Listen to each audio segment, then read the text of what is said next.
ሰላም ለሁላችሁ። ወደዚህ ልዩ ጥልቅ ዳሰሳው እንኳን ደህና መጣችሁ። ሰላም። ዛሬ በእውነትም ወደ አንድ እጅግ ጥልቅና የሰውን ልጅ ህልውና ወደሚፈትሽ ርዕስ ነው የምንገባው። ልክ ነሽ። ማታ ወደ ውጭ ወጥተን በከዋክብት የተሞላውን ማለቂያ የሌለው ጥቁር ሰማይ ስንመለከት በውስጣችን የሚፈጠር አንድ የተለየ ስሜት አለ አይደል? አዎ፣ በጣም። በዚያ ግዙፍ ዩኒቨርስ ውስጥ የሰው ልጅ ምን ያህል ኢምንት እንደሆነ ስናስብ የሚሰማን ስሜት ነው። እውነት ነው። እና የሁሉ ግዙፍ ፈለክ ስለኛ ምንም ደንታ እንደሌለው ስንገነዘብ የሚሰማን የብቸኝነት ስሜት አለ። አንዳንዶች ይህንን ኮስሚክ ወላጅ አልባነት ብሎ ይጠሩታል። ፈጣሪ በሌለበት ዓለም ውስጥ የመኖር አስፈሪ እውነታ። እንግዲህ የዛሬው ጥልቅ ዳሰሳችን ዋና ተልእኮም ይሄ ነው። ዊሊያም ሌን ክሬግ ሪዝነብል ፊዝ በተሰኘው መጽሐፉ ላይ ያለ እግዚአብሔር ሕይወት ያለው ከንቱነት በሚለው ርዕስ ስር ያነሳቸውን ጥልቅ ሐሳቦች ነው የምንመረምረው። በተለይ ደግሞ ወንጌላውያን ክርስቲያኖችን ታሳቢ ባደረገ መልኩ። ይህንን ለማድረግ 4 ታላላቅ የታሪክና የፍልስፍና ሰዎች እይታዎች አንድ ባንድ እንፍተሻለን። ማለቴ ብሌዝ ፓስካል፣ ፊዮዶር ዶስቶይቭስኪ፣ ሶሬን ኪርክጋርድ እና ፍራንሲስ ሼፈር ፈጣሪ ከሌለ የሰው ልጅ የሚገጥመውን ጥልቅ የህልውና አጣብቅኝ እንዴት እንዳዩት ማየት እጅግ አስገራሚ ነው። እሺ፣ ይህንን ጉዳይ ደረጃ በደረጃ እንመርምረው። ከመሰረቱ ለመጀመር ወደ 17ኛው ክፍለ ዘመን ፈረንሳይ እንጓዝ። ታዋቂው የሂሳብና የፊዚክስ ሊቅ ብሌዝ ፓስካል። ፓስካል በእውነትም ልዩ አሳቢ ነበር። ፔንሴ በሚለው ማስታወሻው ላይ የሰው ልጅን ተቃራኒ ተፈጥሮ በሚያስገርም ሁኔታ ነው የገለጸው። ሰውን አሳቢ ሸምበቆ ይለዋል አደል? ይህ ዘይቤያዊ አገላለጽ በጣም ጥልቅ ነው። በአንድ በኩል የሰው ልጅ በግዙፉ ዩኒቨርስ ፊት ልክ እንደ አንዲት ደካማ ሸምበቆ ነው። አዎ፣ አንዲት የውሃ ጠብታ ወይም ትንሽዬን የንፋስ ሽውታ ሕይወቱን ልታጠፋው ትችላለች። ዩኒቨርስ ሰውን ለማጥፋት ምንም አይነት ጥረት አያስፈልገውም። ግን ምን መሰለሽ፣ በሌላ በኩል ደግሞ ዩኒቨርስ ሰውን ቢያጠፋው እንኳን ሰው ከሚያጠፋው ዩኒቨርስ የላቀ ክብር አለው ይላል ፓስካል። ምክንያቱም ሰው እንደሚሞት ያውቃል፣ አእምሮ አለው፣ ያስባል። ዩኒቨርስ ግን ምንም አያውቅም። ልክ ነህ። የራሳችንን ደካማነት የማወቅ አቅም ታላቅነታችን ማሰቃቂያችንም ነው። የሰው ልጅ ታላቅነቱ ያለው የማሰብ አቅሙ ላይ ነው። ነገር ግን የማሰብ አቅም አንድ ትልቅ ችግር ይዞ ይመጣል። የህልውና ጥያቄዎች ማለት ነው። በትክክል። ሰው ስለ ህልውናው ሲያስብ ከየት እንደመጣ ወዴት እንደሚሄድ ይጠይቃል። ይሁን እንጂ ፈጣሪን ካገለልን የእነዚህ ጥያቄዎች መልስ ፍጹም ጨለማ ነው። ሰው በመጨረሻ የሚጠብቀው ሞትና ወደ ምንነት መመለስ መሆኑን ይገነዘባል። ይህ ደግሞ እጅግ አሰቃቂ ነው። ፓስካል እንደሚለው ማህበረሰቡ ይህንን እውነት ላለማሰብ ሲል ራሱን በማዘናጋት ይጠመዳል። አዎ፣ ሰዎች ስለ ሞት ላለማሰብ ሲሉ ሕይወታቸውን በማይረቡ ጊዜ ማሳለፊያ ያጨናንቃሉ። ይህ የፓስካል ምልከታ ዛሬም በዘመናችን ምን ያህል እውነት እንደሆነ ስናስበው ያስገርማል። ሰዎች ከራሳቸው ሐሳብ ጋር ብቻቸውን ላለመሆን ሲሉ ያለማቋረጥ ማህበራዊ ሚዲያዎችን ሲያንሸራቱ እናያለን። ልክ ነሽ።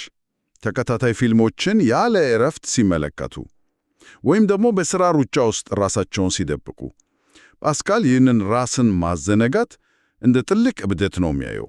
እዚህ ላይ በጣም የሚገርመው ነገር የፓስካል ታዋቂው ውርርድ ትንሰ ሐሳብ ነው። የሂሳብና የዕድል ስሌት ጠበብት እንደመሆኑ ጉዳዩን በሂሳባዊ እይታ ያቀርባል። የፓስካል ውርድ ይህ ውርድ ለንጹሕ ማስረጃ ልቡን ላደነደነ ሰው የቀረበ።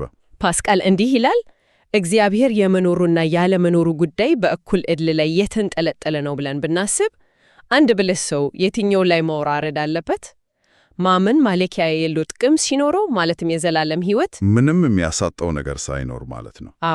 አለማመን ግን ሁሉን ነገር ሊያሳጣ ስለሚችል ማመኑ እጅግ ብልህነት መሆኑን ያብራራል። አቀራረቡ በጣም ስሌታዊ ሊመስል ይችላል፣ ግን ዋና ዓላማው ሰዎችን ከሚያደነዝዘው ማዘነጋት ነቅተው ስለ ህልውናቸው አደጋ ትኩረት እንዲሰጡ ማድረግ ነው። እሺ፣ አሁን ደግሞ ከዚያ ጣብቀኝ ወጥተን ወደ 19ኛው ክፍለ ዘመን ሩሲያ እንጓዝ። ወደ ታላቁ ደራሲ ፊዮዶር ዶስቶይቭስኪ። እሱ ዘንድ ስንመጣ ነገሩ ይበልጥ ጨለማ እና ውስብስብ ይሆናል። ዶስቶይቭስኪ የክፋት ችግርን እና አምላክ የለሽነትን በጥልቅ መርምሯል። ታዋቂው መከራከሪያው የዘላለም ሕይወት ከሌለ ሁሉም ነገር የተፈቀደ ነው የሚል ነው። ያለምንም ጥርጥር። ይህ ማለት ፈጣሪ ከሌለ ፍጹማዊ የሆነ የሥነ ምግባር መለኪያ ሊኖር አይችልም ማለት ነው። ዶስቶየቭስኪ የሰው ልጅ እግዚአብሔርን ከካደ የሥነ ምግባር መሠረቱ ሙሉ በሙሉ እንደሚናድ በሥነ ጽሑፍ ሥራዎቹ አሳይቷል። እግዚአብሔር ከሌለ ጥሩ እና መጥፎ የሚባሉ ነገሮች የሉም። ሁሉም ነገር የማኅበረሰብ ልማድ ወይም የግለሰብ ምርጫ ብቻ ይሆናል። ልክ ነህ። የሂትለር ተግባር እና የአንድ ቅዱስ ሰው ተግባር እኩል ይሆናሉ። ምክንያቱም አንዳቸው ከአንዳቸው የተሻሉ ናቸው ብሎ ለመፈረጅ የሚያስችል ፍጹማዊ ሕግ ሰጪ የለም። ዶስቶየቭስኪ ይህንን ወንጀልና ቅጣት በተሰኘው ልቦለድ ውስጥ በሚገባ አሳይቶናል። የወጣቱ ተማሪ የራስኮልኒኮቭ ታሪክ እሱ አምላክና ፍጹማዊ የሥነ ምግባር ሕግ የለም ብሎ ያምናል። ልዕለ ሰብ የሙሉ ሰዎች ለታላቅ ዓላማ የሞራል ሕጎችን ጥሶ ሰውን መግደል ይችላሉ ብሎ አስቦ አንዲትን አሮጊት ገድላል። በፍልስፍናው መሠረት ከሆነ ይህ ድርጊት የጥፋተኝነት ስሜት ሊፈጠርበት አይገባም ነበር። ግን በተግባር ምን ሆነ? ከግድያ በኋላ በከባድ የሕሊና ወከሰ እና በፍርሃት ተሰቃየ። ራሱን አሳልፎ ሰጥቶ ወደ እግዚአብሔር እስኪመለስ ሰላም አላገኘም። አየህ፣ ያለ ፍጹማዊ የሥነ ምግባር መለኪያ መኖር ስነ ልቦናዊና ተግባራዊ ማይቻል መሆኑ ነው የሚያሳየው። ዶስቶየቭስኪ ይህንኑ የካራማዞፍ ወንድማማቾች ላይም አጠናክሮታል። አዎ፣ አምላክ የለሽ በሆነው ወንድሙ ፍልስፍና ምክንያት አባቱን የገደለው ገጸ ባህሪ እና ፍልስፍናውን ያመነጨው ሰው እብደት ውስጥ መግባታቸው፣ ፈጣሪ በሌለበት ሁሉም ነገር በተፈቀደበት ዓለም ውስጥ መኖር የሰው ልጅ አእምሮ ወደ መፍረስ እንደሚመራው ያስጠነቅቃል። እጅግ ጠቃሚ ነጥብ ነው። ነገሩ በጣም አስገራሚ የሚሆነው እዚህ ላይ ነው። አሁን ወደ ዴንማርካዊ ፈላስፋ ሶረን ኪርኬጋርድ እንለፍ። ኪርኬጋርድ የሰው ልጅ ሕይወት በሦስት ደረጃዎች ይከፍላል። የመጀመሪያው ስሜታዊ ወይም የውበት ፍለጋ ብሎ የሚጠራው ነው። ራስንና ስጋዊ ደስታን ብቻ ማዕከል ያደረገ ሕይወት።